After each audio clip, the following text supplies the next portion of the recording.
Guys, welcome to my channel. We are reading Emily Windsnap and the Ship of Lost Souls by Liz Kessler.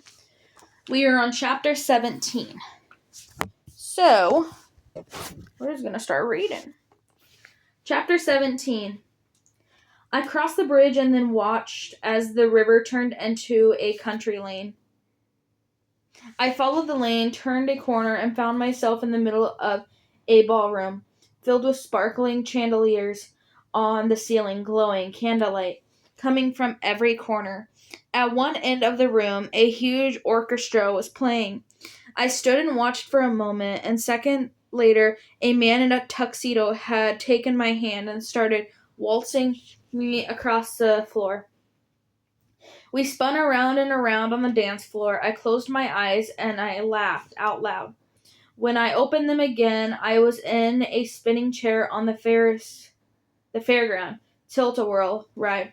Gasping, I blinked and looked around as the world spun by. Another blink and suddenly I was at the top of a roller coaster. I looked down and saw the city full of highest skyscrapers. Moments later, I was zooming down into a tunnel and brought me out into a valley full of birdsong and wildflowers. Every passage took me somewhere, even more wonderful and exciting than the last place. Every blink of my eye changed the view. Every door led me into a new land. Every thought I brought itself to life in front of me.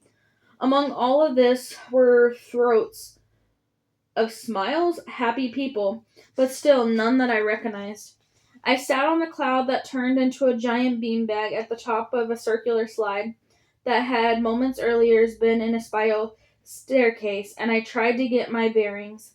I checked the timer on my watch, 8:41, more than 3 hours gone already. Time was disappearing like sand slipping through my fingers. I was starting to panic. I could feel it in my chest, in my thoughts, under my skin. Every bit of me was prickling with question marks and anxiety. I no longer had a plan, no longer had any idea how to get out of this, or the confidence that I could do it at all. How would I ever find anyone here when I was almost losing myself? How could I even get from one part of the city to the next when every thought I had turned to waits? My thoughts had been making things happen. The marshmallows, the diamond sparklings, the water, the waltz becoming a fairground ride. Maybe could that with the people too. Think about them. Think of would oh my gosh, and they would appear. It had to be worth a try. I clambered out a beanbag, which turned into an old English sheepdog, sighed, curled up, and went to sleep. Grabbed a burlap bag, sat down on it, and pushed myself down the slide. As I whizzed down and down, around and around, I closed my eyes and went through the list of people in my mind, picturing their faces one by one. Around the curves I went, wind in my hair, eyes closed until, whoops, ouch! I had landed in the middle of a spongy green field, right at someone's feet. I'm so sorry, a voice said as the hand reached down to help me up. Are you okay? Yes, I'm fine. My fault. Sorry, I garbled brushed my legs down and scrabbled at my feet. Then I looked up at him. He was vaguely familiar. He was one of the Prosperious 2 passengers. Had I found them? Had it worked? Are you sure you're all right? The man asked. Again, you seem quite shaken. Here, come and sit down. He pointed at the edge of the field. There was a gate with a wooden bench on the other side. We went through the gate. That led us back into the busy square, or one very similar to it. The man didn't seem puzzled by the change of the scene. He simply sat on the bench at the center of the square and motioned for me to do the same. You look as if you've seen a ghost, he said. I said, trying to keep myself from getting hysterical. The man looked at me quizzically as he did. I noticed a scar above his left eye. Yes, he was definitely one of the people from the ship. I was sure of it. He was standing up to go. Well, if you're sure you're okay, he began. No, wait. I reached into my pocket and grabbed my sheet of names and faces while the man sat back down. I ran my fingers through the list. He was there. Wavy, gray hair, yellow cardigan, green eyes, scar on the left-hand side of his forehead. It was him. 1 second, I urged as I hurriedly scanned the information beside the picture. His name was Tony Mason. He was 57 and he had a wife named Olivia. She and Tony had just celebrated their silver wedding anniversary. That was why they booked the vacation, but Olivia had fallen ill a week before the trip, so he had to come with his daughter, Charlotte, instead. There was a photo of Olivia on my sheet. Tony was looking around, tapping his fingers on his knees and smiling at a jugglery passed by on the unicycle. I glanced up to watch for a moment. The juggler. The juggler had about 15 cones all passing in perfect circle through his hands as he cycled. Impossible. Amazing. It was so easy to get distracted here. I forced myself to concentrate. Mr. Mason, I said quietly. He kept on watching the juggler. I cleared my throat. Tony, I said more firmly. He stopped watching the juggler and turned to me. How do you know my name? He asked. We haven't already met, have we? I'm sure. No, we haven't. You don't know me at all, but I will, actually. I don't know you either. Tony laughed. Well, that's a good start, he said. Anyway, I'm always happy to make a new friend. Are you here with your parents? I shook my head. Alone. Tony frowned. Well, that's terrible. We must look after you. I'll see if I can find... No, I'm fine. I cut him short. Oh, okay. Tony looked shocked. I guess people didn't interrupt each other in Atlantis. Sorry, I went on. It's just, I don't need your help. I've come to help you. Tony stared at me for 2 seconds, then bursted out laughing. Help me, he asked, then held his arms out as if an encompass the square, the fields, the whole island. How on earth might I be in need of any help? I have everything I could desire. I swallowed. Could I do it? Did I have any choice? No, you don't, I said. I beg your pardon? You haven't got Olivia, I told him. I haven't got who? He asked, his eyes twinkling as if we were sharing a joke. I opened up the sheet and held it out to him, pointing at the picture of Olivia, your wife. Tony's eyes twinkled for approximately another nanosecond. Then he took the paper from me. He held it close to his face, then an arm length. Then he looked at me, jumping away from the bench as if it were suddenly on fire. He whispered, Where are you from? His face had drained of color. Where am I? He asked, turning in a circle as he scanned the square. What is this place? What happened to Olivia? I didn't know where to start with his questions. Each one could take an hour to answer, probably in itself, and we didn't have that kind of time. Do you remember her? I asked instead. Do you remember your wife? Yes, of course I remember her. We were going away to celebrate our silver wedding anniversary. Tony flopped back into the bench. It was going to be a trip of a lifetime, he went on. But then Olivia got sick and she told me to go with Charlotte instead. He nodded slowly as he talked, as his real life came back to him.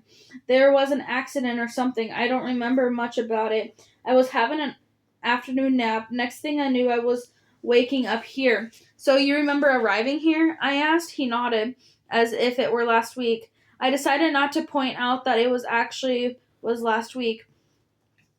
We've been here more than 6 months now, he went on. Probably closer to 7. We've made it our home, the only home I thought I had. Tony turned scared eyes on me. I abandoned my wife, Charlotte, and I forgot all about her. Spent our time laughing and joking and eating fine food, and all the time, poor Olivia. He shook his head as if it beat away from his words. All that time, he whispered, she must be beside herself with worry. It hasn't been months, I said. He needed to know the truth. It's been 6 days. Tony snorted. I wish it had been. But you're wrong. We have a whole life here. Time works differently here, I said, interrupting him. Everything works differently here. This is Atlantis. He stopped mouth open, and stared at me. Look, one thing about time is that we don't have enough of it for me to explain properly, I told him. But trust me, I'm here to help you get back to Olivia. Yes, if you want to. Of course I want to. As long as Charlotte can come too. I'm hoping that everyone from Hesperius will come too. Good. Let's just tell me what I need to do. I reached into my pocket for another piece of paper and held them out for him. Do you know any of these people? They were on the ship with you. Tony took a bundle of paper from me and flipped through it. I know all of them, he said. You've got a crew here as well as the passengers. We need to find them and get them back to the ship. What if we don't want to go back? If you just tell them about it, they probably won't want to. They'll be like you were. They'll think this is their home and they're happy here. They won't have any desire to leave, and we can't force them. But when they recognize they're living in a dream world, they'll want to go back, he asked. Not just that, but the dream is going to end really soon, I explained. About the 6 days, how at the end of them they would be gone forever, how their time ended for good the end of today. Then we haven't got a moment to lose. Tony held up the papers. We show them these. Yes, we need to remind them of their families, tell them their names, show them the photos. All it takes is a glimpse of home, and I'm hopeful that they'll remember everything. If you can help me find them, I'm happy to do the talking. Of course, let's do it. Tony was flipping through the papers. Wait, there's one missing, he said. A young woman, Luina. She's not here. No, she's different. Tony tilted his head to the side. You know, I thought she was. I didn't remember her from the ship, but when I woke up here, she was with us. After the first few days, I didn't question it. I didn't question anything. But why no paperwork for her? I put my hand in my pocket and felt for the snow globe Lyle had given me. It was still there. Closing my hand around it, I replied, I'll look after her if you can find her. We'll find her. We'll find them all. Come on. Tony folded up the paper I'd given him and put it in his pocket. Don't do that, I said. Don't do what? I pointed to his pocket. Keep it in your hand. You have to keep looking at it. Why's that? If you don't, you'll forget again. Tony laughed. Forget Olivia again? Never. You'd be surprised. The magic of Atlantis is extremely strong. Please, don't risk it. Tony squinted at me for a moment before nodding in agreement and pulling the paper out of his pocket. Okay, he said, unfolding it and glancing at his wife's photo again. I won't take anything for granted. Come on, I want to find my daughter. Good. And we need to be quick, I said. I checked the countdown on my watch. 8:17. Just over 8 hours left. Almost a third of the time was already gone, and I'd found only one passenger. The ship needs to leave in the next 8 hours, or it will never get away. Tony was already hurrying. I know where most of them hang out. We'll find them. As we hurried across the square, a question repeated itself over and over in my mind.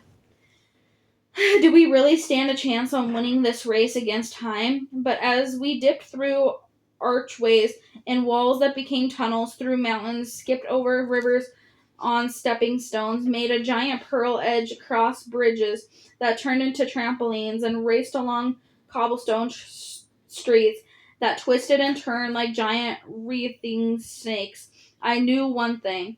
The alternative was too terrible to even think about.